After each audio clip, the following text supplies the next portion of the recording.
Bizler tabii sizin lojistiğinizi temin etmeye çalıştık. İşte koruyucu güvenlik donanımları, elbiseler ya da arazüzlerin ilk müdahale araçlarımızın eksiklerini gidermeye çalıştık. Sizler de sahada bizim bu güvenimizi boşa çıkarmadınız. Teşekkür ediyorum. Çok güzel işler yaptınız geçen yıl. İnşallah aynı başarıyı, aynı özveriyi bu yılda bekliyoruz arkadaşlar.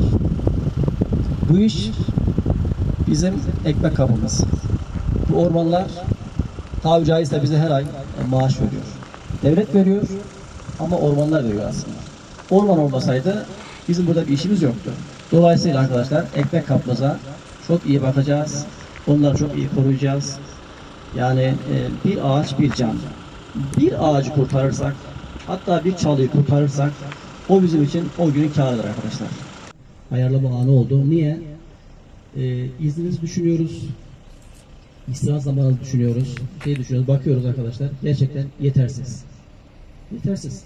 Yani bir ekip ortalama benim arzum şu, en az 10 kişi olması gerekirken şu an yani 6'ya 7'ye falan düştünüz. 2 işçimiz daha gelecek inşallah.